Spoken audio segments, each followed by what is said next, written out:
tip. Good afternoon. It is January 13th, 2025. You're listening to a little of column A, a little of column B, hosted by Will Lemonis and co-hosted by Zach Bishop. How you doing today, buddy? What's going on, Will? What a weekend of sports. This is turning into one of my favorite sports weekends. We have 5 straight days of football. College, NFL, very smart. They're not trying to compete with each other. All of it was standalone. You can watch every single game. Definitely were some snooze fest in there, but you never know what's going to happen. We talked about this the past couple of weeks. That's what's awesome and not awesome about sports. It's not scripted. Sometimes it's awesome. Sometimes it's not. But we got all the football. You could see as much as you wanted. And that's on top of just it's normal NBA season. We had Cavs Thunder as like the cherry on top, and then just a full Saturday of college basketball. The SEC, just almost every game is just an absolute electric fight that's going on. So it's just real easy to turn on. And I don't think I remember this just from past years. I think it just has to do with the new way they're doing the college football playoffs and the new-ish super wild card weekend. But was there anything that really jumped out from you this weekend? Pretty much just last night's game and the college football games, and mostly just the endings of them. Those first halves of those games were certainly a struggle as well. But last night's game-winning doink for the Washington Commanders over the Tampa Bay Buccaneers. It shouldn't go in. It's just physically, mathematically should be impossible that if it hits the crossbar, how would it bounce that way? It seems impossible to me with so many other elements, as well as the odds of just hitting it is crazy too. It seems like a wide pole and it seems like a small ball, and it is, but man, a doink for the win? That either bounces out or bounces back, 85% of the time, and we're going to overtime? Probably more. And the craziest part about all this is the result of all this is from a fumble from Baker Mayfield, where if he doesn't fumble the ball and doesn't gift them this awesome field position, there's a chance he marches down the field and scores himself, or this game goes to overtime. The fumble cost Baker this game.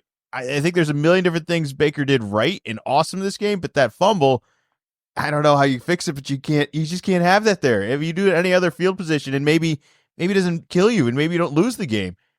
I'm struggling with Baker and wondering whether or not he is playoff ready and playoff capable. I know he did some good things yesterday, but do you think you can win playoff games with Baker Mayfield as your quarterback?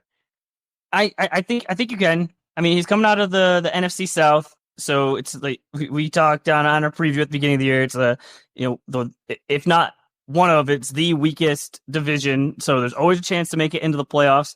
And I think before this, they were a favorite coming in, and it was right in the mix. They were a 3-point favorite. They had the ball, and it seemed like Baker was more than capable of going down the field, kicking a game-winning field goal, and it was going to hit Vegas right exactly on the number. But just a super costly fumble gives it to Jayden just right where they need it, and they're able to just ease their way into a buzzer-beating field goal for the win. Close game. It really was the only good game of the weekend. We'll talk about the other ones after, but let's give Jayden Daniels a little bit of credit here. What does he have? No turnovers here. I believe he's still a rookie. It feels like he's been doing this forever now. Is it weird that this almost feels vintage to some degree, where it's like, all right, crazy wild game. Here comes Jayden Daniels. Something wild's going to happen in the last couple minutes, and it happens again. And here they're walking away with the win and a first playoff win, and who knows how long, in some crazy fashion. How good's this rookie? He's a bunch of fun. This is the 3rd time this year and he's the only rookie to have done this 3 times of no turnovers and no punts. Part of that was because they kept going for it on 4th down. They were 3 for 5, and the 2 misses were at the beginning, where I was yelling at you, why don't you just take the points? And it sure looked like it was going to burn them. But then turns out down the stretch, go for it on 4th. And that was what was able to lead them to get the touchdown, to put them in range, to be able to get the game winner. But he's a bunch of fun to watch. Him and Baker, just both the rushing, where I think there was during the year, especially Jayden on the smaller side, there's a little bit of, okay, well, you got to play next week and the rest of the season.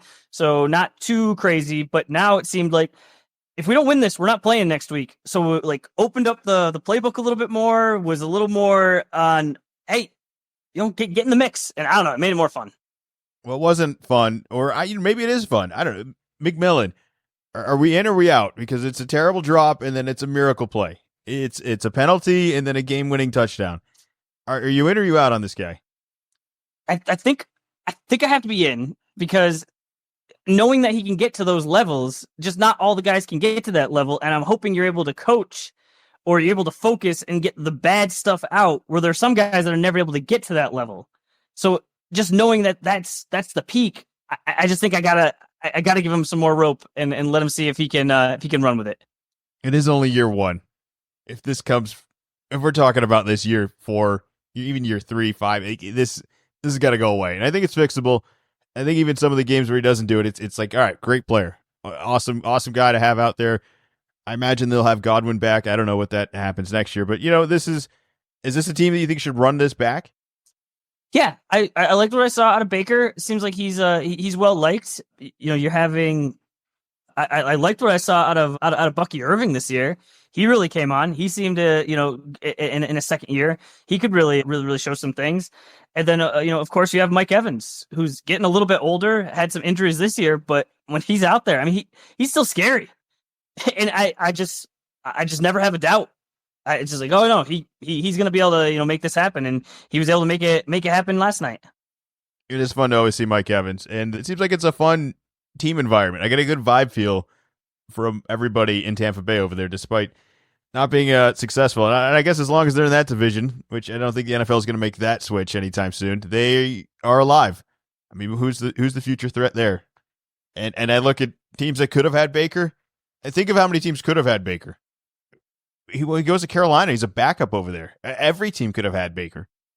Maybe I think there's a whole bunch of teams towards the bottom that, or maybe not the bottom, but that don't have elite QBs, that don't have rookie QBs, that are kind of kicking themselves, saying, "Oh, maybe we should have given Baker a real look." Well, maybe this next team. I think he's competent. I think he's competent, and I think that in today's NFL, sometimes that's all it takes. You just can't be awful. Well, you talked about the McMillan ceiling. I think Baker's the same way, where there are games we're getting multiple touchdowns. There's big plays, big yards, deep balls, just gutsy wins that I like. I like a lot of that. You just got to cut down the turnovers, and at least at the end of the games, you can't take sacks, you can't fumble the ball, and he does that. But I think I would still take my chances with them rather than a lot of these other teams. I mean, we're talking about this next team.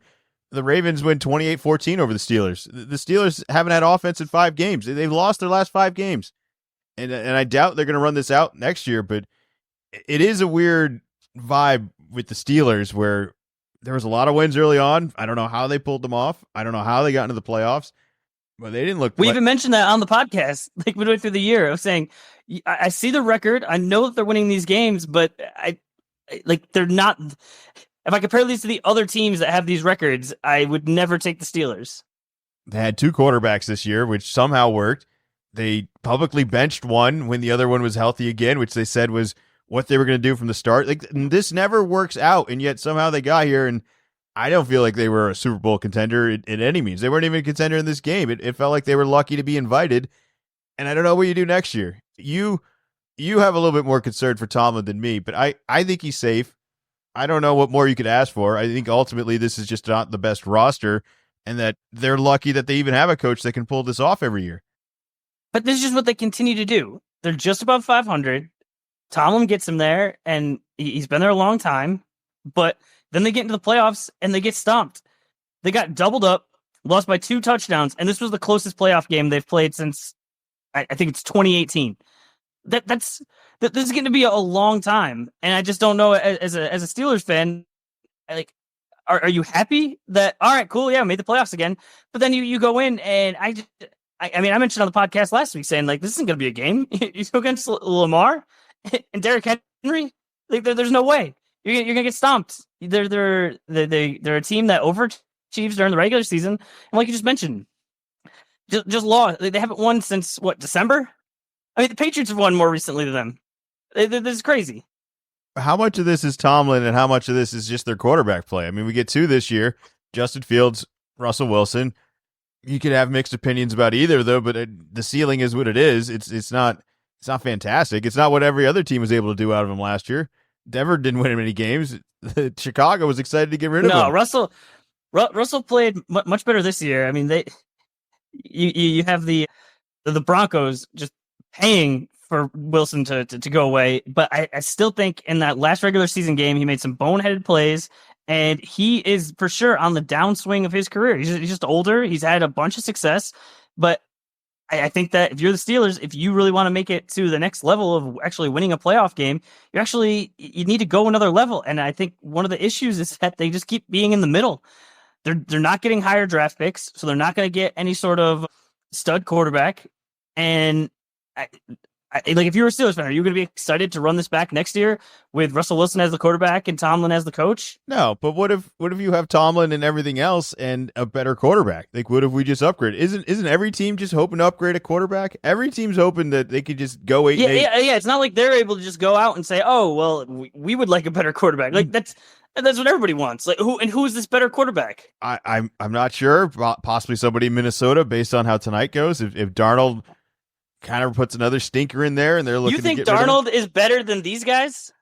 I think they could be better. I don't know if it's fantastically better, but I think it's got a little bit better of a ceiling. He was really good this year.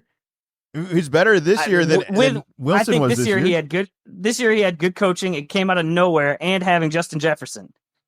Pickens is for sure not at Jefferson's level, and I mean we'll see how things go tonight. They're going pretty well, but then that last game, boy, that not look good. And we've seen Darnold not look good, when he started. And so maybe he's turned it all around, or maybe this year was the fluke. But I could easily see. I think it's more likely if Darnold went here. I don't even know how that would exactly work, what his contract situation is, and then he would just get added to the list of quarterbacks that were just, well, he's a guy out there. I know the name, but I don't think that is the for sure better quarterback than what they have had this year and what they've had in the more recent years. Maybe Pittsburgh just overlooked Baker Mayfield. Maybe that was what should have happened. That would be interesting. Is it not like a toughness thing? Like, would they not love having a football guy at quarterback? I would think a lot of teams would like that. Oh, I don't know what they do. You think it would be better off with the guys in the next game here, Chargers and Texans, C.J. Stroud and Justin Herbert? Are the Steelers anywhere closer than 24 or 28-14? Well, here's the problem with the Chargers. Chargers are going to charger. And that's kind of what happened a little bit in this game. I mean, it wasn't very close, so it wasn't that huge mistake. But I tried to warn you last week, and you mentioned Harbaugh, and no, I get it, but at some point, they're going to do it. I don't know why, but it's just how it works. And they did not come to play, where the Texans defense for sure came to play, and CJ Stroud, he came to play. But Chargers, that was a rough one.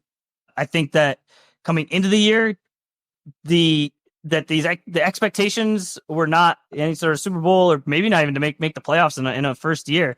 So disappointing loss, but I think they have a lot of things that they can build on.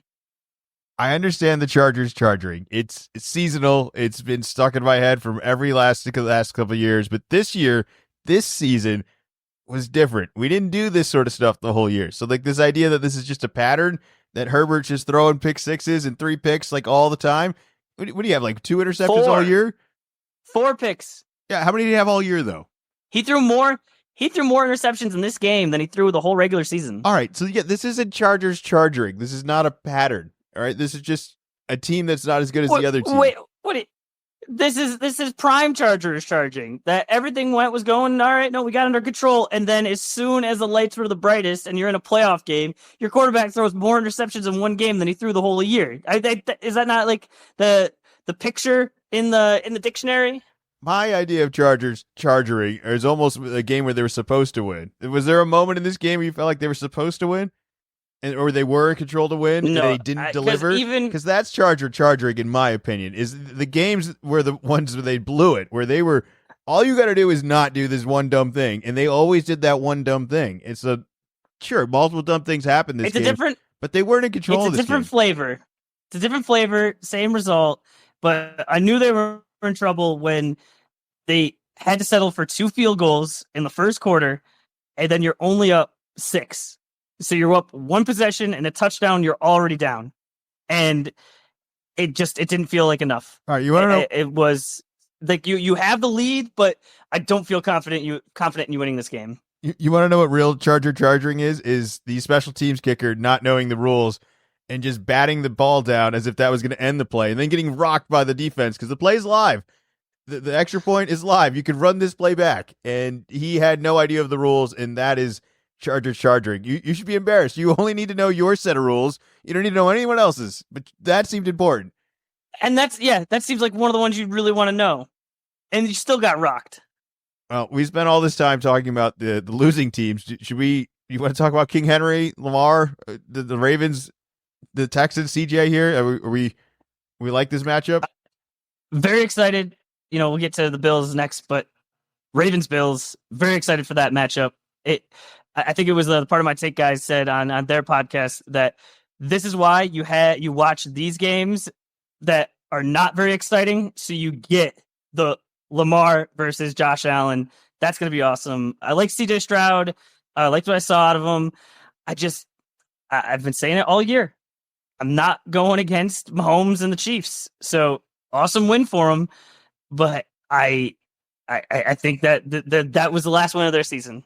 Look, you may want to blame the Chargers charging, and I'm going to say this as many times possible so that it's just exhausted out of you today. And the Houston defense did make some plays as well. There were some gifts wrapped by Justin Herbert as well, but I want to say this was more of a defensive win, and that is shocking for me as Houston. I don't think I wouldn't describe them as a defensive team coming in here. Would you?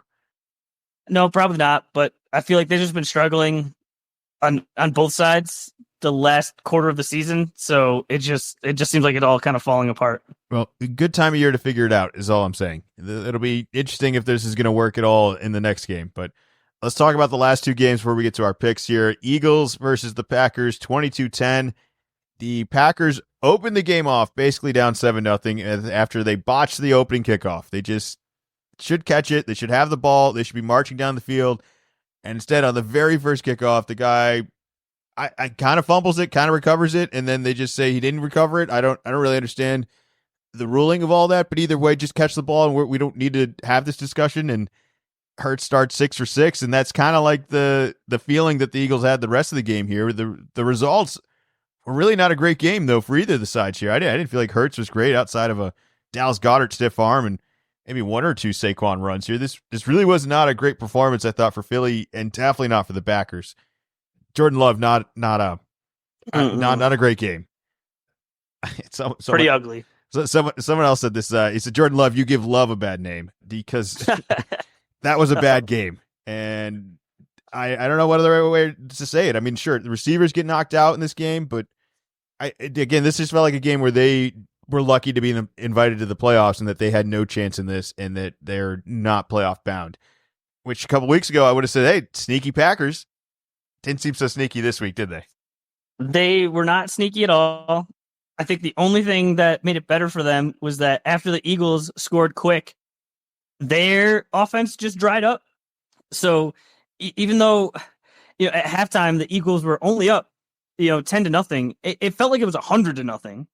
But then as we're going into the second half, it was if Green Bay can get something going here, they could make the Eagles nervous. Something could happen. Hurts is coming off concussion. I didn't think he was going to play. It was midweek that he got approved. So that was a little bit later.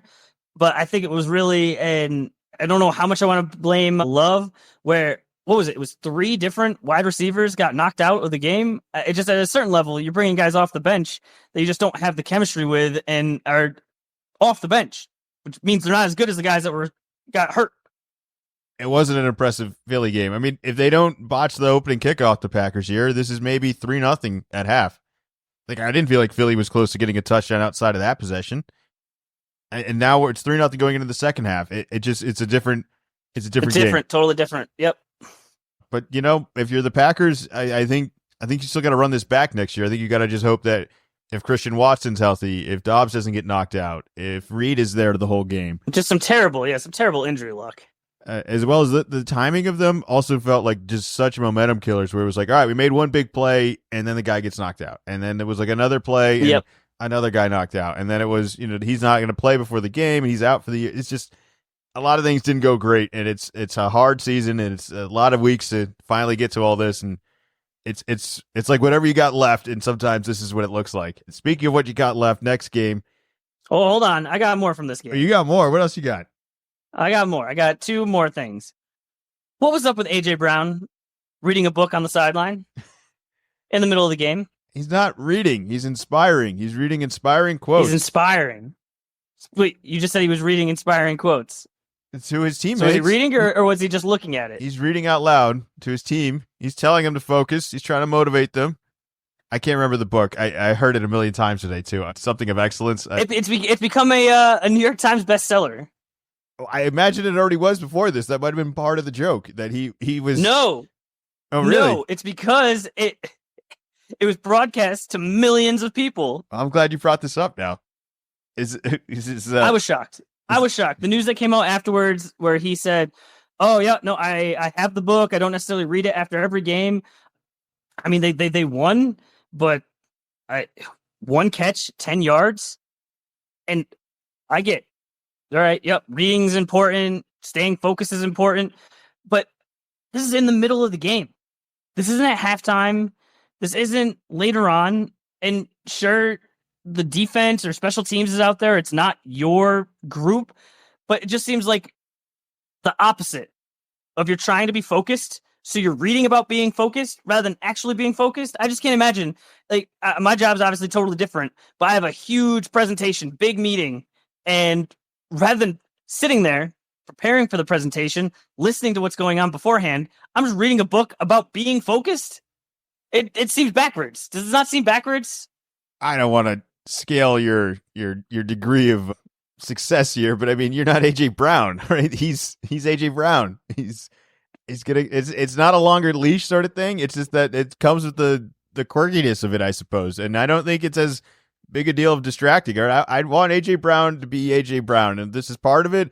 I don't think it was as detrimental as you think. And next week, if it becomes a distraction, sure. But I think, you know. Oh, well, now they're for sure going to show him. Now he has to bring the book, or otherwise it's like, well, wait a minute. I thought you brought the book everywhere.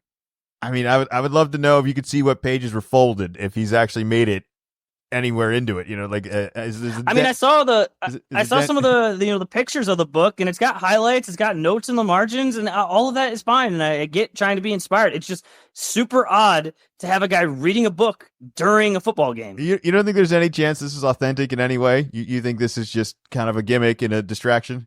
I have no idea. It's so bizarre. I'm not going to. It seems more distracting than focusing. I realize the book is about focusing, but reading a book about focusing during the thing you're supposed to be focusing on, I just don't know how you can focus more. Well, have you tried it? Maybe you should try it. Maybe it works. What if he's awesome next game? Because he got his reading in.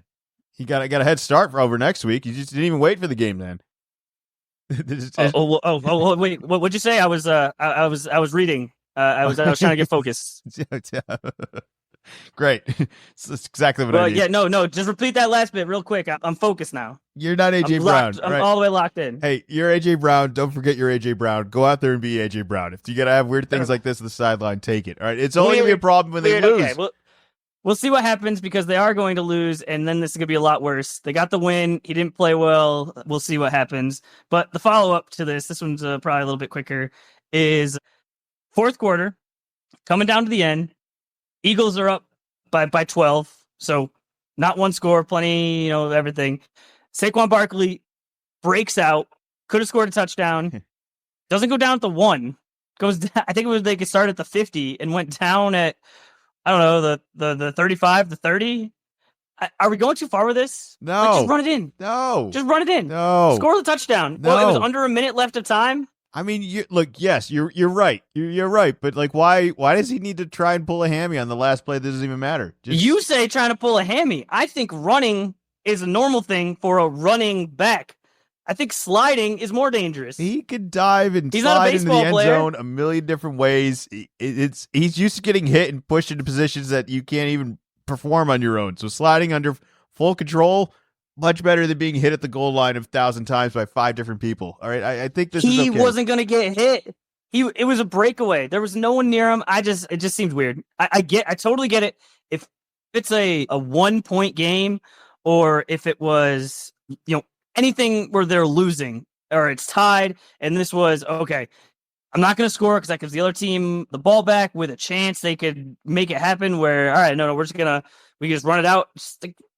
Just run it in, man. Score a playoff touchdown. What if he dropped the ball before he crossed? Like, I see that happen. There's been an epidemic of it this year. Well, oh, okay. So now Green Bay gets the ball. They haven't done anything on offense basically the whole day. They get it at the 1 yard line, under a minute to go.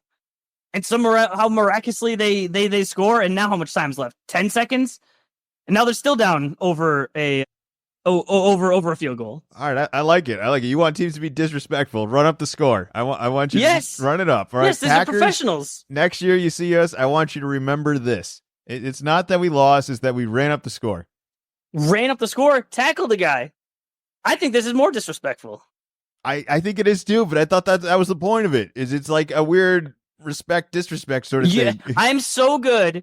You guys can't stop me, so I'm just going to stop myself. Yeah. We're all going home. I'm doing us all a favor. I'm not even exerting myself. Speaking of not exerting yourself, can we move on to the next game where the Broncos start out 7-0 and the game ends 31-7? Knicks with an absolute missile. What was it, 44 yards? Hey, you know what? My heart sunk for a second of being like, wait a minute, what just happened? How can he do that? Are we allowed to do this? I get nervous with Buffalo in the playoffs because it's all exciting and there's always something with Josh Allen. And here we go, 7-0. We're starting off on the road. And it's like, oh boy. And I was wrong. It turned around almost immediately. It was nothing but Buffalo the rest of the game. It was almost as if Denver scored last week. Like it didn't even happen in this game. 31 unanswered. I have nothing to add here. I just thought this was, again, a better team. If you're Denver, run it back next year. Bo's a rookie. A lot of good things happened this year. I think, very similar to the Commanders. This was not expected, where at least Jayden, tippity top as a pick, where Knicks was not picked that high. But you got a rookie quarterback, you make the playoffs, you're ahead of schedule. I don't really have a lot for this game. You want to just move on to the picks? Yep. We got one game tonight because we're doing this Monday before Minnesota Rams, so we don't know the outcome of that one, but they'll play the Eagles, and we'll see if it matters. All right, Saturday, 4:30, we have the Texans at the Chiefs. I imagine this is going to be a huge defensive game. I don't know if we've actually seen Patrick Mahomes have a good game this year. Is there a chance that this is the time where just wake him up and playoff Mahomes just checks in, or are we going to see kind of a struggling Kansas City offense? I think we're going to see a struggling Kansas City offense, and they're going to kind of putter their way through, and it's going to be close. And then all of a sudden, with, 3 minutes to go, Mahomes is going to turn into vintage Mahomes, and he's going to lead a immaculate drive. Amazing. Kelsey will be involved, and they're going to win the game. See, I think this is like the line of, are you a good playoff quarterback or not? Is like, can your team still win when you have a bad game? Because that means your bad game isn't that bad. Like Mahomes' worst game, they won 14 games this year. He had 14 bad games. I don't think he's played well this whole year. I think this is just the ceiling of this, and they had 15 wins. They had 15 wins, and they tanked the last one. They could easily have 16 wins. I don't think he's played well in any of the games, though. Do you? Like, I don't think I've seen the playoffs Mahomes of the last couple of years. There's been some miracles. I don't think he hasn't needed to turn it on, and when he has, he's made it happen. So that's what I think is going to happen. I got the Chiefs all day. I was shocked Houston even showed up last week. I was shocked they played defense.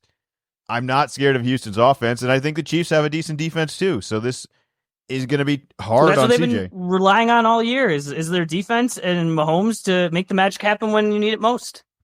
It's crazy to me that the Chiefs are the only team that I feel are very reliant on their defense, and their quarterback is Patrick Mahomes. So it's like, why are we picking anyone else? I mentioned this last week when we were getting to the end of the Patriots section of when the playoffs start. That's when the season really started for us. And this is the way it is for Mahomes and for the Chiefs. Back-to-back Super Bowl champions. All year, whatever. We'll just get by. We'll just do the bare minimum effort. Make sure we get the wins. Now their season's starting for real. And now I think you're going to see it. I'm ready to see it. All right, both got the Chiefs in that one. Saturday, 8 o'clock, Commanders at the Lions. This is going to be high scoring, I imagine. Is there a world where this is not high scoring? Or I mean, we're going to see. I don't think it's going to be like a 6-3 game. I think it's going to be touchdowns. I'm hoping that. I think it's going to have to be because the Lions defense, there's so many injuries that they're going to just have to keep scoring to win any of these games. The last game, I don't think either team is going to score more than 20 points. This game, I think both of these teams are easily going to each score 20-plus points. It's just different game. This could be fun to watch. This could be a wild shootout where it's like, wait a minute, is Jayden going to do this? I could very much see that as well. Where, yeah, you watch the afternoon game, and I think it's going to be competitive. I think it's going to be good, but a little bit of a slog.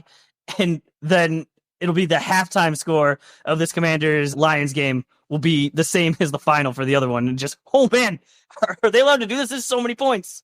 Oh, because I think the Texans Chiefs is going to be low scoring, though. I actually, my bet of the week was going to be Houston to win the first half. Did not work out so well for me last week with the Green Bay first half, which is weird because going into it was like, I don't even know if Hurts is going to play. Philly really didn't play that well. And then right off the bat, they botched that first kickoff. And it's like, really? All right. Nope. You know, when I was making the bet, I didn't want to start basically down 7-0. Like that's not what I'm betting on. It's never what you want to do. But maybe this week it'll be better in a game where I don't think it's going to be as high scoring, and I don't think Kansas City coming off the bye is going to be. I think they're going to be a little rust. I think you're going to see that early on, and they will ultimately win. But I'm going to take another chance at maybe Houston playing last week and having a little momentum will help them in the first half. Who's going to have the momentum in the first half of this Commanders-Lions game?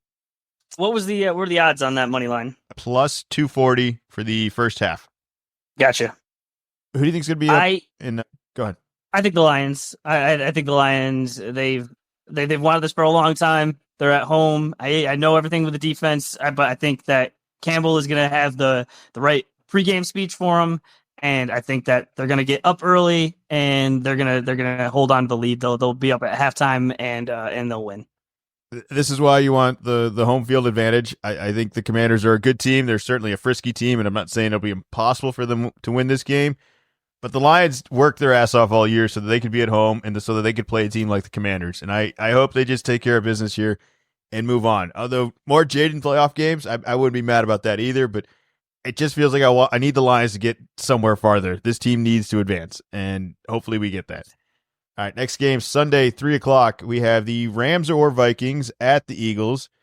Wasn't a great Philly game. Now, there might be a little rust with that one as well, where Hurts doesn't practice all week and really just kind of comes back, I think, Thursday or Friday. Game's on Sunday. Quick turnaround for him. Maybe he's better this week. Does it matter who he's playing? I don't think that. Or actually, no. I think it does matter. But I think that the Rams are going to win tonight, and I think that the Rams are going to beat the Eagles. Really? All right, that's a hot take. You know, I did not like what I saw out of Darnold last week, and I think the Rams. I think they had their injury problems earlier in the year. I think that they're coming on strong. I did not like what I saw out of the Eagles this past week, where they just like sputtered. And I think that a team that's well coached, that has the personnel that can score, and I think that the Rams can score. I think they have all of that. I think that they can give the Eagles a lot of trouble. And I don't know. It just seems like the Eagles, if they get put in a real like tough situation, that crowd is going to tense up, and that team is going to tense up, and they're going to be in trouble. I agree with the real situation. I just don't think the Rams or the Vikings are the team that are going to put them in that. I don't think there's going to be enough pressure. I could see maybe either the offense is getting hot, but it's a lot of dependency on something that they haven't been super consistent on. The Vikings at least have been consistently scoring. Just that last week they didn't look great. I also think the Vikings defense has been over the season a lot better than whatever the Rams have done. Also, I would be shocked if the Rams pulled this off. It seems like they're just. I'm not excited about the Rams this year, and I was very excited every other year. They just don't have that same energy. So maybe they turn it all around and they do this, and I'm with you that there's a vulnerability for Philly. I just don't think these are the teams that are going to do it for them. I just think Saquon and at home and another week of practice for Hurts outside of concussion protocol, and Dallas Goedert's ready to stiff arm some more people. All right, he's very excited to do this. I saw like 7 of those yesterday. It was awesome. So I'm going to Philly. It seems silly, but I think it's going to be the next round that they're going to see an actual problem. I don't think either of these teams are the challengers. We will see. Some of their players on the Eagles looks like they're ready for the offseason and, maybe curling up with the good book. So we'll see if they have the fight. That's really reading in. You think that's such a deciding factor that a guy on the sideline that was playing in a game had a book out. Have you ever seen it before? I didn't need to see it. I don't watch the sidelines. It is news if a person in the stands is reading a book. That will make it oh man, this is quite the snooze fest. Look at this guy. He's reading a book up here. A player During work. You're reading a book during work. It's crazy. Mental health, man. It's important. What does that have to do with mental health? It's got to stay in the zone. Don't mess with his chi. You know how you stay in the zone? Is you watch the football game that you're playing and that's happening right in front of you. Talk to your teammates. And he was talking to them. He was reading them inspiration. He's trying to get them to focus. I did not see him reading out loud. He's definitely I saw reading him reading to himself. He says he reads it all the time to them. I didn't see that quote. I saw that he reads it all the time. He's such a team player that I assumed it goes hand in hand. Can you imagine you're at work and someone just reading you from a book, reading you quotes? How annoying does that have to be? No wonder he's not getting thrown the ball. I imagine if time and effort was put into what you're reading to me, such as the book and the publication already, and then you read through it and filtered it out, that it's almost like custom Spark Notes from somebody that's also a football player. It just seems very relatable. If he found value in it, that someone else would. How much story time should we budget for next week, and I can read you a story during our work time? I think we could do that. I think we could be profitable at all this. This is about being focused. Being focused. And focused on your job. I don't know if this is the platform for it. I think reading books is a little bit better of a, I don't know. We got to move on. All right. I'm not going to buy the book. You don't own the book. You read more books than me. I don't understand why you're making fun of someone for reading books. All right. Why did you become a big bully here? It's just weird. I've never seen it before. You know, we're the two biggest nerds here. We're on year 10 of the podcast. I'm not going to go knocking anyone for reading books, who's also a premier athlete that's way better than us also. So like this guy's just way cooler in every other way. All right. I think that's what's bothering you. All right. Get more than one catch and 10 yards. Yeah. Well, Hurts is going to be better this week, and he's going to fix that. There's going to be no book reading.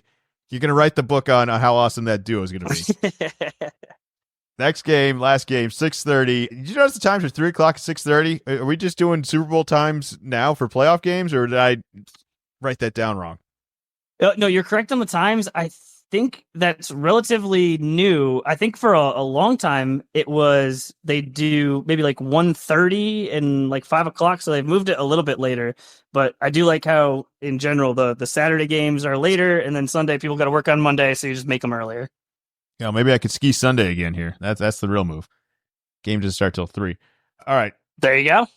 6:30. Ravens at Bills. This is the premier one. Lamar versus Allen. Henry versus Cook.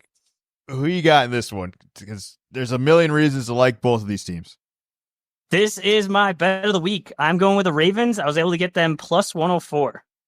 Straight up money line. Not only do we have the premier quarterbacks both fighting for the MVP.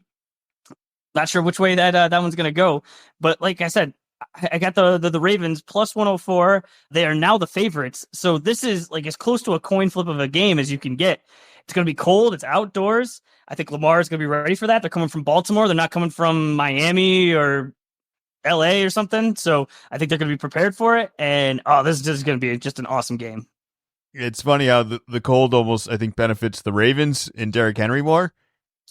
But not that, they can't run the ball in Buffalo either, but I think they both have a similar defense that certainly struggles and can still make plays, but isn't really that great. And it's a vulnerability they'll both share this whole game, and some really fun offenses. Like this should just be a game that is just visually fun to watch, I hope. Where it's like, hey, that's what awesome quarterbacking looks like. That's what great running backs look like. This is what elite coaching looks like. I don't want to see boneheaded stuff. I don't want to see kickers not knowing special team rules. I don't think you're going to see any of that in this game. This should be a Super Bowl matchup to some degree. I really think this is going to be fireworks. I got Buffalo though. It's not really anything against Baltimore. I just think I've seen a higher ceiling out of Buffalo this year, and I think they seem a little bit more destined. And I know that seems silly because Lamar and Henry might turn out to be like one of the most lethal duos for the playoff that you could ever go against. But I just feel like Josh Allen has been held back enough years, and this is just a year where he's just going to get it done. It's just awesome knowing both of these guys could be down 4 with the ball, 2 minutes to go, 2 timeouts, and either one of them could lead a game-winning touchdown drive. Yeah, no, and we've seen it from the Bills in the past where they've gotten burned. I mean, it was by Mahomes where they, didn't leave a lot of time left on the clock. So I'm sure they're very aware that Lamar has that capability and want to prevent that. So I think it's going to be an awesome Sunday night finish on a weekend, another awesome weekend of sports. All right, let's wrap up the NFL with a couple coaching carousels where the New England Patriots have signed Vrabel as our head coach. Hooray, we did it. We did it. We got our guy. You want an applause? Should we do an applause? A little clap? Yes. All right. We Yes. got our guy. AI, right? leave in the applause. Yeah. I'm happy. I don't know what changes from here. I don't know who we're adding to the staff additionally with him, but this is a win and not a mistake. In other coaching news, I just look at what other teams have done and their decisions, and I guess I'm not happy that we did a one and done with Mayo, but I just amazed at the amount of teams that didn't have Vrabel and didn't really consider him seriously. And now he's ours, and I couldn't be happier. New regime is starting. We have Drake May, we have Vrabel, we have the number 4 pick, and we got a bunch of cap room. Expectations are getting high for next year. I'm tired of all this losing. I'm tired of the tanking. Let's turn it around. I think Vrabel can do that. Winning culture. It starts now. No more tanking. Winning culture. All right. Speaking of not winning culture, Dallas and Mike McCarthy have decided to part ways, which is very weird because earlier this week, I believe he wanted to speak with the Bears about their coaching job, and they told him, no, hold back. We'd like to discuss, and they were unable to come to an agreement, which is kind of weird because there was a whole bunch of other coaching interviews that Dallas then eliminated themselves from, where they weren't able to interview Vrabel. They weren't able to interview other coaches that are in the playoffs right now because they were negotiating with Mike McCarthy, and now they couldn't come to a deal. I don't understand this. This just seems stupid. Like, this seems like every disadvantage you could have had of all this you caused upon yourself. I don't get it. Yeah, it really doesn't make any sense because their season's been over for over a week now, and Black Monday was last Monday. That's when the other guys got fired, and that's when you thought he would have gotten fired. But Jerry Jones tends to hold on to his guys probably longer than a lot of other people would. And so I thought he survived Black Monday. He was going to be the coach. And to exactly your point of that carousel starts very quickly. And yeah, the Bears wanted to interview him and said no. I guess the Bears haven't hired anybody, so there's still time there. Have you been hearing about the Bears hiring search? No, it's hard to take any of these rumors seriously. And then there's always like the publicly scheduled interviews, which always seem like they're very staged and they want you to know certain things. So I don't even know if I trust those, because sometimes it's almost bigger news with them saying, I don't have an interview scheduled with this team, or I've turned down the option to schedule with this team. So it's hard to really judge everything because I feel like it's all just some weird negotiating tactic that might not be a reality of it. They're just playing hardball. I don't know. I'm not reading all the rumors of it. Is there a particular name or something that has caught your attention with the Chicago Bears search? It's more that, and I'm not sure how many of these they've actually officially interviewed yet, but they're up to 19 candidates. I don't feel like I've ever seen this before, and I agree. A lot of times there's politics involved of coaches that agree to interview, that don't agree, even though they know, hey, there's no way I'm getting this job, but some want the exposure, some don't want to be a part of it. I mean, I was even here seeing rumors that the Bears were interested in Marcus Freeman, the Notre Dame head coach, and it just seems like they're trying to cast just like this super wide net, and I haven't decided if it's just sucking up way too much of their time, or maybe this is a great way to do it of, hey, interviews are free. Just bring everybody in, get everybody's ideas, then hire a guy and try to steal a whole bunch of ideas. But very, very odd. But back to Mike McCarthy, not really a ton of success. I think this really has more to do with Dak than anything else. He was hurt this year. We'll see if he's healthy next year. But I think this is just, you need a change. You can't get rid of the quarterback. He gets paid too much. You can't get rid of anybody else. So the first guy to go is the coach. I'm interested now of what they think they're going to replace him with, and it's definitely not the most impressive resume of Mike McCarthy. Where it's like, yeah, all right, well, they're losing an awesome coach. It's like, all right, well, they're not losing an awesome coach, but they do still need to get better though. And I don't know if moving on to a new guy is like the immediate solution. There's something about having somebody for so many years, even if it is struggle after struggle, because they were a good defensive team last year and they just weren't this year. I'm a little bit more concerned about that. You point to Dak, and it's easy to point to, but there's a lot of other teams, that made the playoffs with not great quarterback performances. Pittsburgh, even Denver with Bo Nix was great for a rookie. It's not the highest of bars. I would say he's setting to get into the playoffs. But I don't know. Do you think Mike McCarthy's got a job going into next year? No. Yeah, no, me either. All right, you mentioned Notre Dame. Let's do a quick recap of the college football playoffs, which was some actual exciting games here. We have the very, very exciting Notre Dame versus Penn State game with a little back and forth, a little comeback for Notre Dame. You want to recap this game, or you just want to gloat a little bit that your boys won here? For the latter, it was a bunch of fun.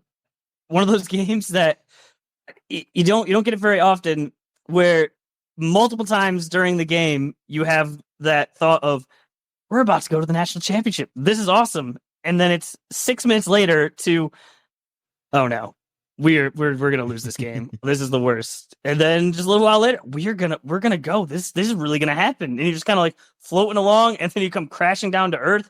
There was so many changes, and then down the stretch, Penn State, there wasn't a ton of time left.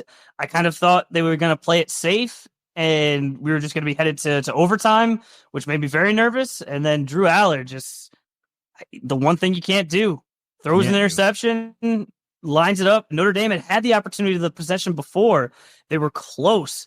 They were right on the cusp of field goal range. And Penn State actually did a really good job of dialing up the pressure and was able to get the sack and make sure, oh, nope, there's no chance of a field goal. But I even once we got the ball back, it's like, especially in college, you don't want to rely on the kicker. But kicker came through. A lot of jokes, with it being Notre Dame, that it might have been God that just kind of pushed that win, because that ball seemed like it was sailing right, pretty similar to that Commanders doink. But then it was able to cut back to the left, and yeah, I thought I really liked down the stretch. There was a play. I think it was third down. I can't remember. It was third or fourth, where we needed some yards. We needed to get closer. And what we ran was, it was third down. It was definitely third down, because if we didn't get the first down, we wanted to use up as much time as possible, or we wanted to force them to use a timeout.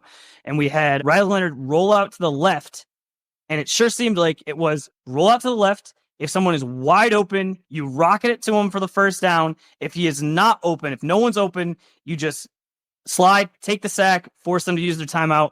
It was a really cool play. I don't know why more teams don't use it. I thought it was really smart. Just kind of continues with, I really like what Marcus Freeman is doing. I think he takes low risk, high reward plays and uses it to his advantage. I just feel like a lot of coaches are not doing that. But super exciting game. I did like how you had Thursday night and Friday night. They didn't try to do it at the same time or back to back, and one game's at 7 and the other one doesn't start until 10 o'clock at night. It was just nice. Both of them, primetime starts, except for, of course, it's on ESPN, so it says it starts at 7:30, doesn't really start until 7:50, but that's just to be expected at this point. You didn't even mention my favorite play of the game was like the third effort by the running back in the first half, where he totally gets slowed up. And no. It was still the second half, because we only scored because Riley Leonard got hurt, and so then our backup comes in, and Gili, and he just slings the ball all over, and we were able to get a field goal, so we didn't go get a goose egg. But you are absolutely right. That an amazing effort. Third effort. I just don't know. He dragged 3 guys with him into the end zone, and then the reach out. Everything.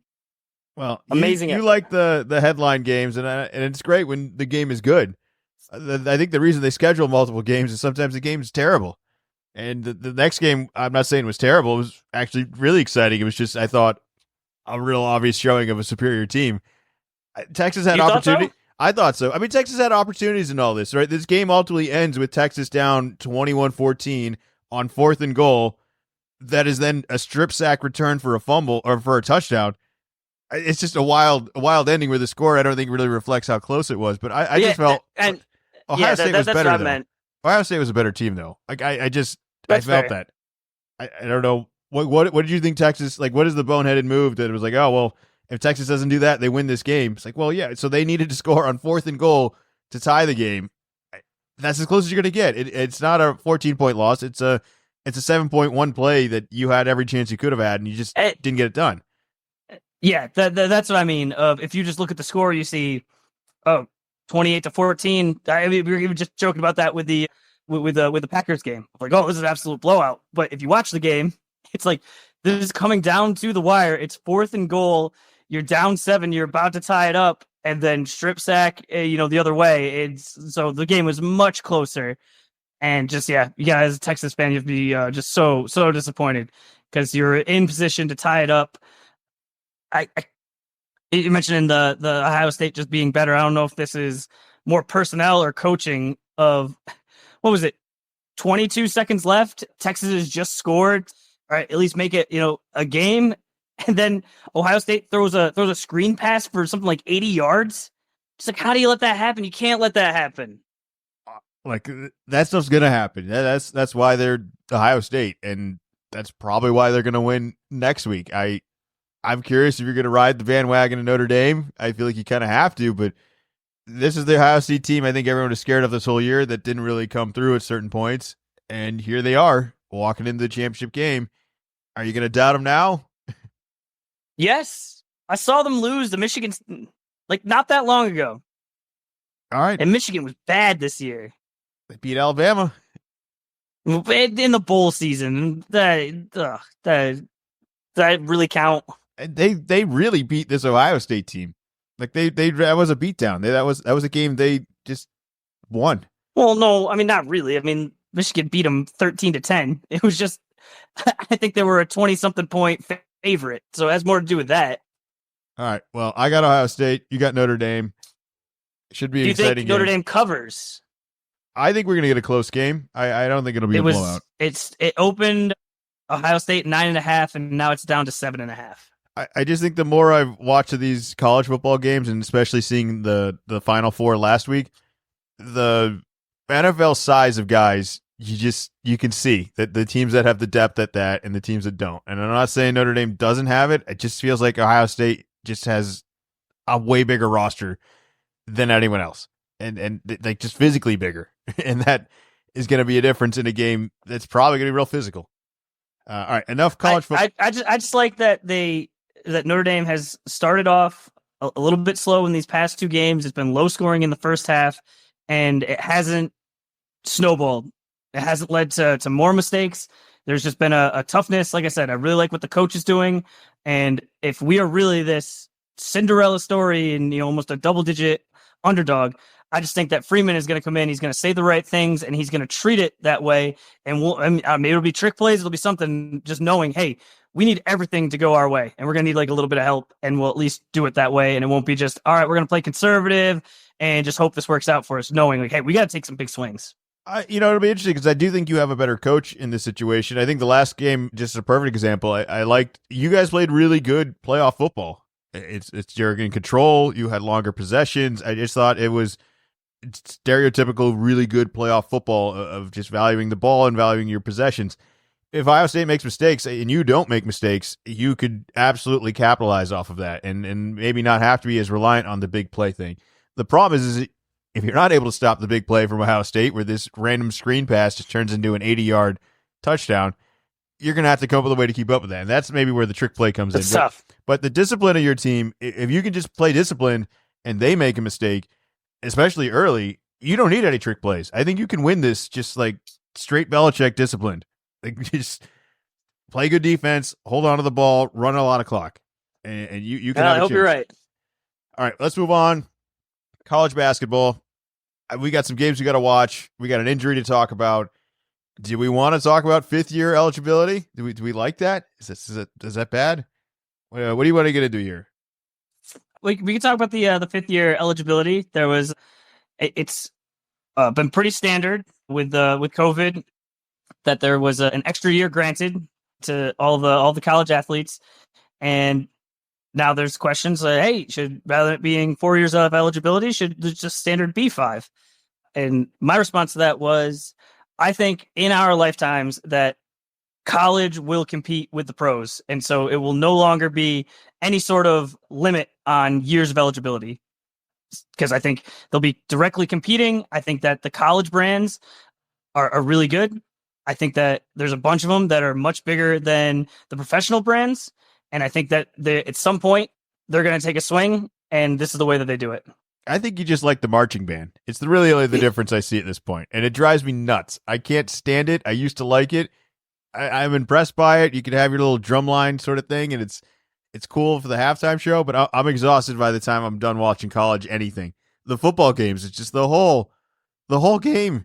It's just too much. And maybe you are into that environment, and maybe that's what you and everyone points to as like college fandom, and it's better. But I'm good with it. It's too much marching band. The marching band. It's too much noise. Is it the music part of it, the music, or it's specifically the marching band part of it? No, it's the band. It's the what would you like to call them? The wind band? No. I think you're right.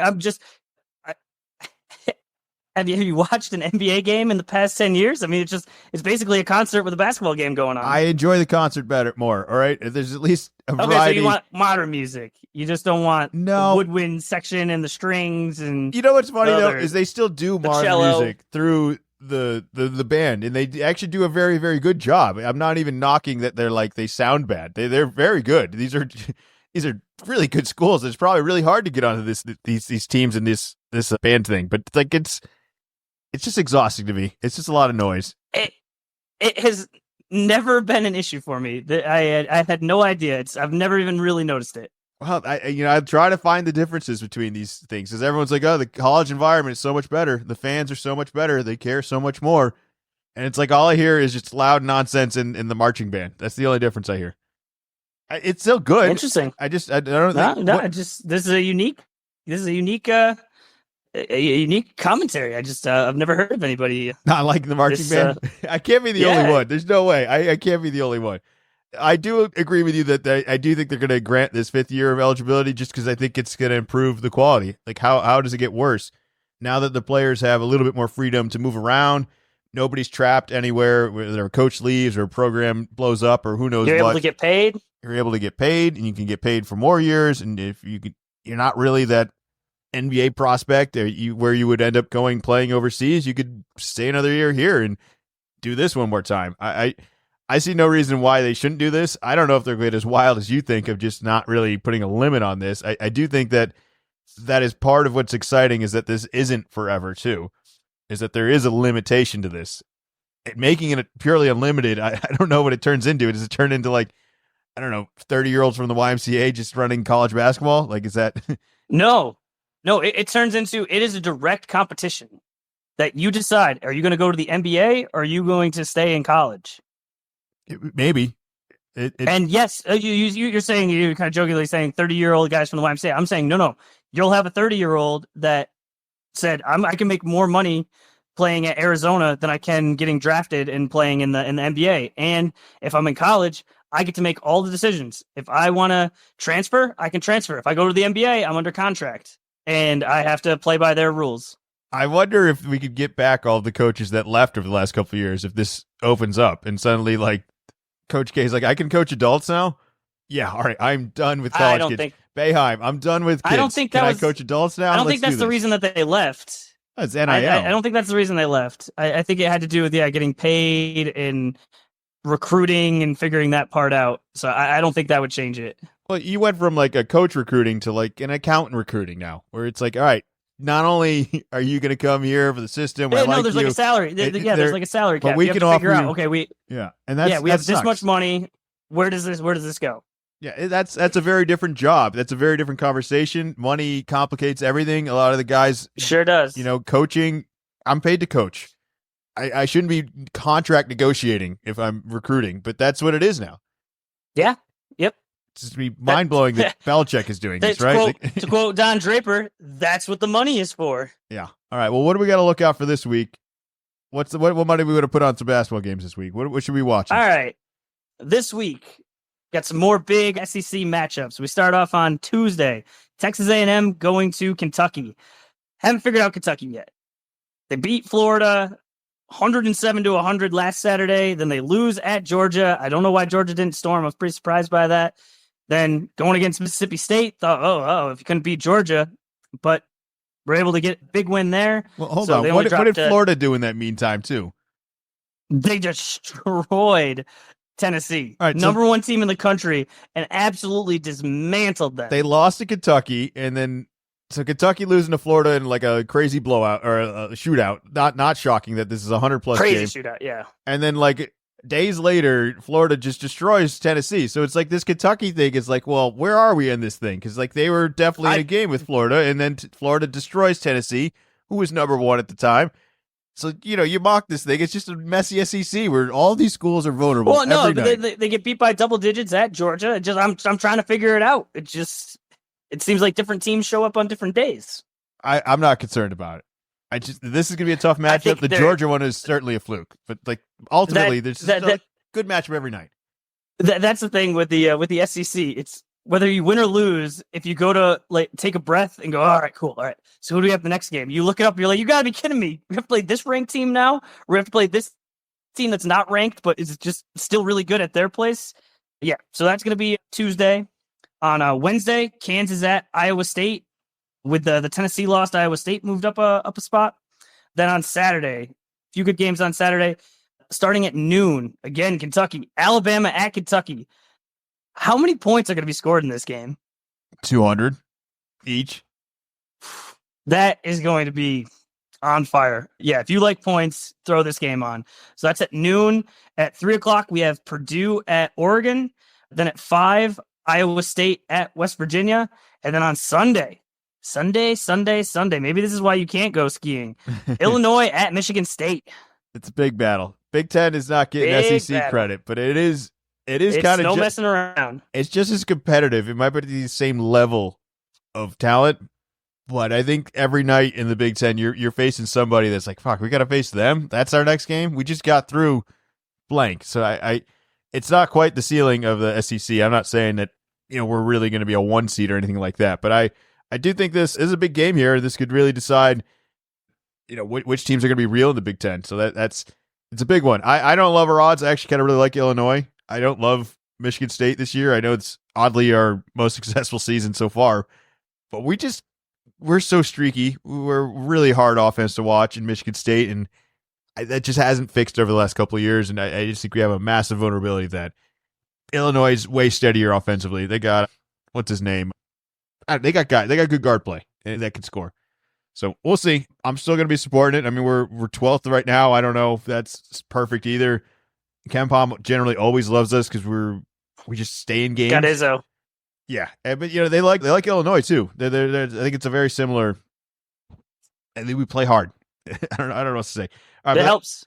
That's college basketball. Is there anything else you want to get to? What do you think? You going Illinois or Michigan State this one? I'm going Michigan State. Just a couple more. Broom at Auburn sprained his ankle, so that's not great for Auburn. Looks like not surgery, but going to take a little while. Last week, would you call it Cooper Flagg's coming out? No. What do you mean coming out? No. Him finally meeting expectations that were extraordinarily high? Yeah, maybe a little bit more of that. Okay, because I feel like earlier in the year he had the struggles in the clutch, so I think maybe some casual fans kind of wrote him off as like, nope, not that good. But I'm not letting you get away with this. Right, you're gonna start with the Broom injury, and you're gonna go right immediately into the Flag success. You immediately wanted to go away from college. I gotta put all my college basketball stuff in like really fast now. You don't think those two things are related? No, they're completely different. They're completely different for National Player of the Year between those two. That one guy got hurt, and your next story is the next guy's playing really well. The posterizing dunk that Cooper Flagg did on Tuesday against Pittsburgh last week was before Broom got hurt. Had nothing to do with that. I can hear the bias in your voice. I can hear it. You can hear it. And I'm reading the book of it right now. Somebody else got hurt, much less well known, but I know him. Malik Brown. Really unfortunate injury in the Duke game. Teammate fell into his leg. Knee sprain, going to be an extended period of time. And the reason that I bring it up specifically on this line of questioning that you have for me is because Malik Brown is the one that shut down Broom when Duke beat Auburn earlier this year. Massive win. Great win. It's You guys, It was a massive win. you guys Number are one team in the country. you guys are without a doubt the real deal. You just need to accept the inevitability that you're going to lose to some terrible ACC team. Just one of these days, one of these nights, it's going to happen once. Is it going to be Miami? Who's it going to be? It's going to happen. I don't need. It hasn't happened. But it's hasn't going, happened yet. and I it's don't need fine. to talk about it. It's fine. I don't have to talk about it. I can talk about the game that already happened, where Cooper Flagg scored 42 points, Duke freshman record, and as you know, a lot of good freshmen have come through Duke. So pretty impressive, real big game. I feel like he's really starting to find his groove. Where I think earlier in the year, you're coming off of high school, reach transferring, but I really like what I'm seeing out of him. Realizing we're only in the ACC right now, and the ACC is not very competitive. But I think this is going to be good both for Duke this season and for his NBA prospects. It just scoring at all the levels and just able to find his teammates as well. He's getting more comfortable. I think he's getting more comfortable with a bigger clutch role versus I don't know if he was. They didn't really have that organized. End of game stuff looks a little bit better, and he'll be better as it goes on. But dunks are fun. I just think I already had really high expectations for him. So this idea that he's surpassed it. 42 points in college is a lot of points. That's the guy I was advertised, though, is it not? Even there, like I said, this is a record. Are you saying you didn't think not he'd just be like this for good? a freshman, like for a Duke record? Like it's not a record for points, but I think the last time, I don't know if it was 40 or 42. I think it was like 1988. And obviously, if you want to spread this out, this happens occasionally, but you're not seeing 40+ point games the same way you are in the NBA. I agree with that, but this is a different league. We're changing. I think we're getting a little bit closer to this being more normal. Look, good for him. He's we'll good. See. He's great. I'm not saying anything against him. You're basically saying you didn't think he'd be this good, and I'm saying this is exactly what I thought he would be. So I'm saying other people maybe thought earlier this year that he wasn't that good. It's okay. It's okay. You don't need to run the campaign on him. No one on this podcast who listens to this podcast is voting. All right, they're not going to vote for Broom over him. It's fine. You're campaigning too hard. All right, NBA time. You ready to talk about some other Duke players? Sure. Zion's back. That's not the one I want to talk about. Why did you can't tee me up like that? Did you see his dunk? Reverse windmill? You know what? Cooper Flagg wins games. He gets to get on the podcast. When Zion starts winning games, he could be on the podcast. Right? He's not on the podcast. Here we go. Now. Moving the goalposts. He's too fat. He can barely play basketball. Then all of a sudden, he's flying through the air. He's like a tank through the air. No one else can do it. But no, now he's all right, fine. Tamper my expectations on Zion. It is a bit of a curse where the second he comes back, I think Herb Jones is out now for probably the rest of the year. That's not great. No. So it's like one step forward, just so dumb. 2 steps back. It's so dumb. The Pelicans aren't going to be good this year. They got too many injuries. They still, even when they were all healthy, they haven't figured out exactly that lineup. But this is just as someone's got to stand up for Zion. I hate it if he's hurt or if he's not playing amazing. It's that looks fat. But if all of a sudden he's dunking, he looked pretty skinny. He looks exactly the same. It's BS coming from these people. All right, you want to know? These people sitting on their couches. All right, fine. Journalists. You want to get critical with all this then? All right, why did he get suspended then? What happened there? Did that have to do with... I have no idea. I'm not a Pelicans fan. He was late. He missed the bus or the plane or whatever, and that's not the first time he's done it. This is a multiple occurrence. You got any defense for this? Isn't this what superstars do?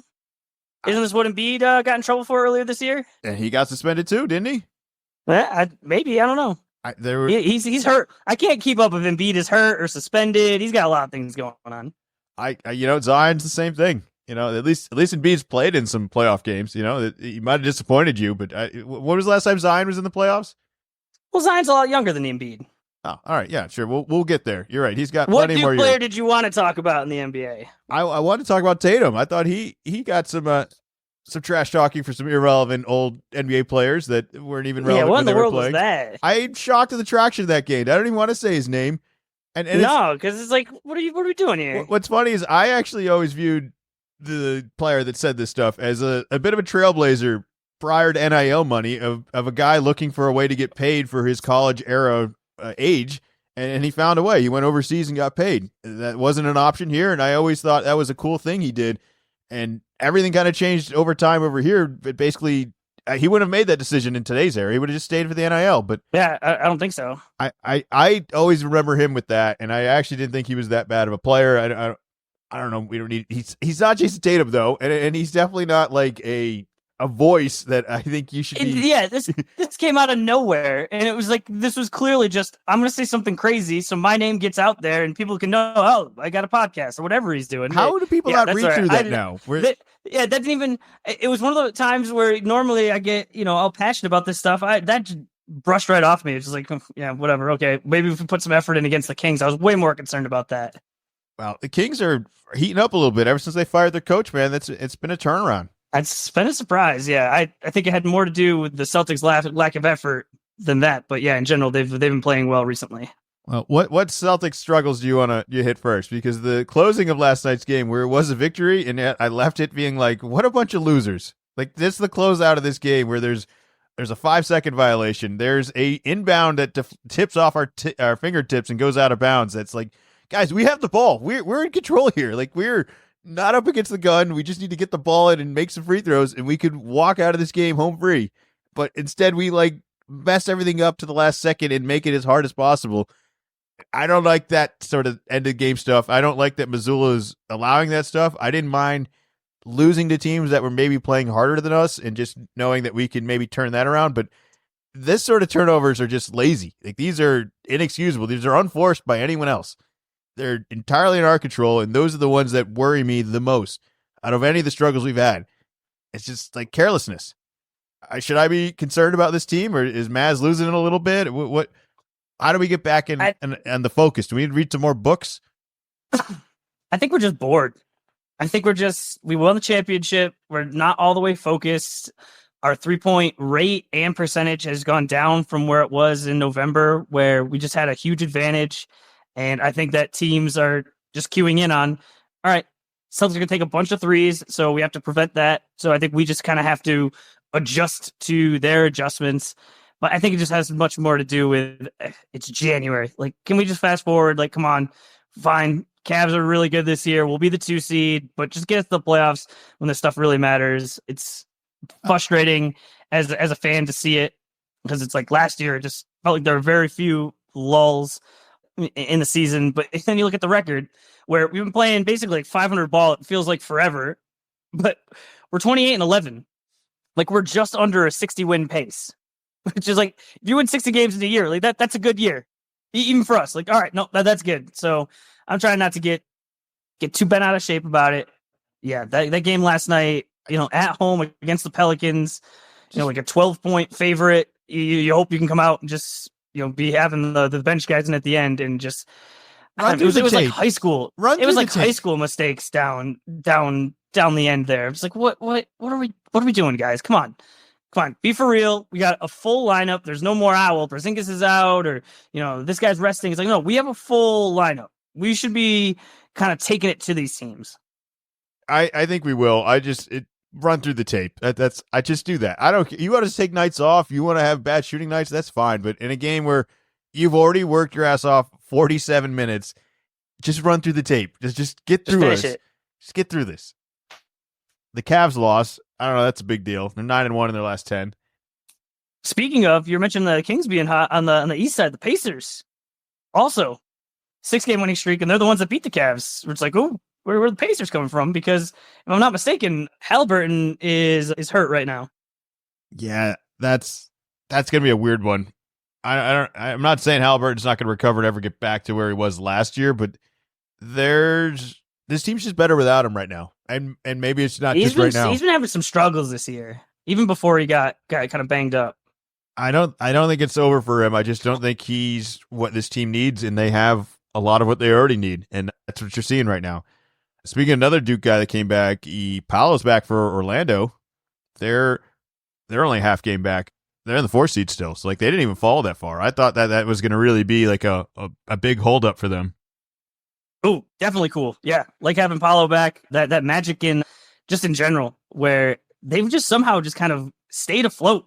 You said at the 4th seed where just so many injuries, and so if they start to get guys back and they just have this toughness about them. Actually, I have them on the list of teams, some of the games to watch this week. All right, what are the games we should be watching this week? All right. Tuesday, Cavs at Pacers. Got a little rematch there. That should be fun. This time, be at the Pacers' place. And no surprise, we're going to have the Cavs again. Thursday, Cavs at Thunder. Rematch of last week. Ooh, Thunder Cavs. Both coming in, 10+ win streak. That was a lot of fun. That game, I really liked it. I did not like how many people said, yeah, let's do this in June. I made jokes last week about raising the banner because I think people are just kind of forgetting about the Celtics. But no, I'm an adult. I was able to get past that. But then Friday, Magic at Celtics. Magic got Paolo back. They're getting more of their guys back, getting a little tougher.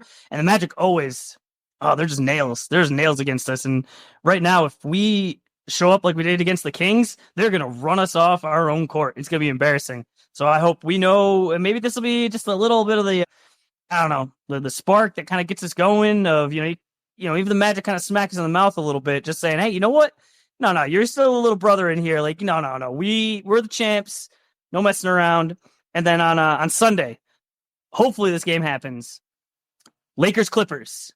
A lot of fires going on out there. I think that this will be good. It seems like things are getting better, as better as they could be. So I just think that, a basketball game on a Sunday could just to give people something to kind of take their minds off of all that fire and destruction. And I think, the Clippers and Lakers are pretty even right now record wise. So I think that'll be good. All right, which hot streak do you think is a real deal here? You got the Kings on a 7-game win streak, and you've got the Pacers on a 6-game win streak. Which one of these is real? Which one's fake? I think the Pacers is more real, but I think the Kings can go further because the Pacers have to play the Cavs almost immediately. The Kings thing, I don't really understand what changed. First of all, I didn't think they had a bad coach, and the idea that they are going to be better off without their coach and just keep the same assistant coach and staff, which has got to be a weird feeling for Christie too, where obviously a major Kings guy played there. He's been with this organization a couple of years now, and to take over and to kind of have the success, it's like, all right, great. This is the team that I thought they were, but I don't understand what was being held back by Mike Brown now. Like that's a really bad look for him, is it not? Yeah, I can't quite put my finger on it. I mean, I'm looking at the win streak and was wondering, hey, you're not always focused on every team's schedule, but I mean, beat the Mavericks. That was the start of it. I think that's when Kyrie was still playing. I mean, Luka's been hurt for a while. Then the 76ers, those are kind of hit or miss. But then Grizzlies, Warriors, I mean, Heat are a little bit of a mess. Celtics and Bulls. I mean, the Bulls and the Sixers, I think those are the only two that are in the play-on game or like not in the playoffs. I'm not sure exactly where the Warriors were at that point. But it wasn't like they were, you just had a quirky lineup of, okay, you're playing Charlotte back-to-back, and you have the Wizards, and you have the Pelicans in there. It's like, okay, no, these, I would consider, like, this is a real win streak. Yeah, I think I could buy into the ceiling of the Kings a little bit more than Indiana. I just think Indiana they're a team you're not going to want to face. They're just going to be annoying. They're going to play fast. They're going to play some defense. They're going to be a little bit more friskier, but I just think the Kings actually have some real firepower here. I think Sabonis is just a solid rock, and Monk and Fox out there are just going to be running around doing all sorts of wild things. You got to chase them around. And the Kings need to not be the boring team coming in, and I think they were a little bit boring at the start of the year. And the last couple of games in the win streak, it's like, no, you need to be the exciting attacking team, and I've seen that a little bit more. You need to have other teams on their toes. Be like, hey, Sacramento's coming to the town. Like, you better have your running shoes. Like, we're playing hard, we're playing fast, and I just think they're a little bit more capable of that. I don't know what was holding them back, and that's what hesitates me a little bit about saying that, but. You mentioned Miami, things not going super well. The Jimmy Butler saga continues, but they've actually won their last 3 games. I think this is just extra spite. I don't know how they're doing this, and I don't know if any of those wins really mean anything, but they are still a 7 seed right now in the East. It's not like the entire season is just sailed away. So I don't know what happens with Jimmy, but like I talked last week about how if they lost more games, it was like, well, why would we want what you would want to get back for Jimmy is different. If you're in the playoffs, you want to get back something that's going to help you this year. If you're out of the playoffs, well, let's just punt this year, get a better pick, and get something that's going to help us maybe going forward in the future. I don't know what's going to happen now because they're on a 3-game win streak right now. What do you think Miami should be doing? We got to be getting close to Jimmy's suspension being up, right? A couple more games. Yeah, I have no idea. It just, they got this whole sideshow going on where, Pat Riley wants to prove that he's the boss. Jimmy Butler doesn't want to play there. I still don't know why he doesn't want to play there. Like you said, they're a 7 seed, like they're right in the mix for the playoff. They could just make a run. I don't know who is able to give up anything of value for the Heat to get Jimmy Butler. I'm sure they'll figure out a way, but I know with all the aprons, it's more difficult now. And I think the players still haven't realized that with these new CBA rules, it's just not nearly as easy as it was before to just demand, I want out. I want anywhere besides Miami, except actually, I only want to go to these 2 places, which I guess the Bucks were one of the places he didn't want to go. So it just seemed odd if you want to go anywhere you're going to win that you wouldn't want to pair up with Giannis. So I don't know. It's a mess. Like they're one game back of the 4 seed. We mentioned the Magic. They're 11.5 back of the Cavaliers. They're only 12.5 back of the Cavaliers. They're 1 game back of the 4 seed. Like this is the best Miami Heat regular season they've had of the last couple of years, which is weird because they're by far the least threatening.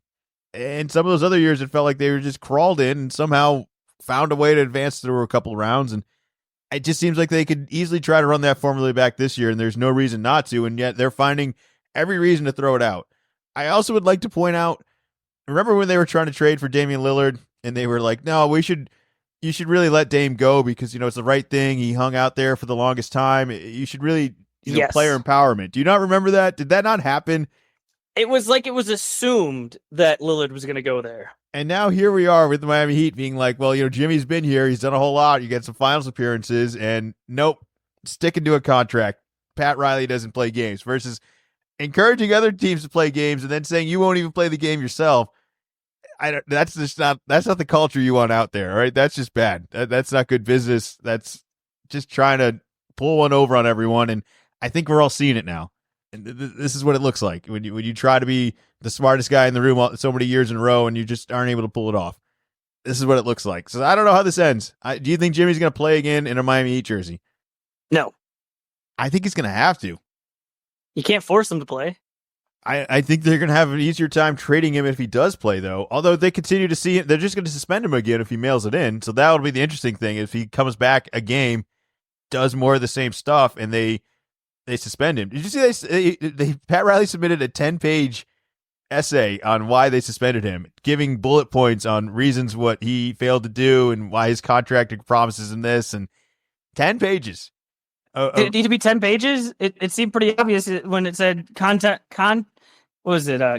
detrimental to the team. Like when you demand a trade, when you don't show up, when you don't really play when you're in the game, like it all seemed to line up. I don't think there needed to be a book report on this. Yeah. All right. Let's play the outro music and get out of here. Any other NBA stuff you wanted to get to? What is your level of concern with the Suns? I know they've won their last 3 games, but they are the 10th seed if the season were to end today. They're actually tied with the Warriors. So if the season ended today, only one of those teams would even make the bare minimum of the play-in. It seems impossible that the Suns won't find a way to get in, but this is a team that I don't know what I trust about it. Like, what do you have confidence in that's coming in every night? What is the Bradley Beal spectrum going to be today? And can we count on him coming back? Are we better off with him not here? He's coming off the bench now. It's just they went all in on something and it didn't work. The rest of the league changed in their approach of building super teams, and this team built away like it was 2005, and it's just not. And it's not going to work. I don't see anything happening. I don't see what other options they have to get out of it either. This whole Bradley Beal thing, like I'm holding all the cards because I have the no trade clause. It's like, yeah, great, bud. Maybe play a little bit better, and then you can play some real cards. Like you're just coasting through all of this, and I don't know how they're going to find a way around this. The idea that Miami is going to take him back too is ridiculous. He's the least Heat culture guy I could imagine. I can't imagine them wanting Bradley Beal. I don't know what they want for Jimmy, but I don't think it's that. And I don't know what other teams want him. Like, what would you want in exchange for Bradley Beal after you gave up all of that? That makes sense for anybody. I don't think you can look back at what you gave up. I think you have to just hope for the best. And like you mentioned, he's got no trade clause, so he's in charge. Yeah, real in charge. Yeah, I'm out on them. I don't think they're going to be one of the teams in the playoffs. I don't think so. I think I like the chance of the Warriors coming back in, the Spurs getting a little spicy. I mean, the Clippers are hanging on there. I mean, Kawhi's kind of back. I don't really understand that whole story either. But again, as Kawhi missed all this time, they're 20-17. Like that's where you'd want to be if you had your best player out for this amount of time, is it not? Yeah, I think you're right. So like I think that's if teams like that should be below the Suns are still above them, even with the problems they've had. How the hell are the Suns going to figure this out? I just don't see it happening. So I think it's over. I think it's done. I think you're going to hear Durant asking for a trade like within the next month or two, and that's just his normal move. Interesting. But we'll see. That'd be interesting. I'm out. We'll be back next week. Make sure you subscribe. Little column A, little column B. You can follow Zach on his X account, which is Wicked Z-Man 24. We'll be back.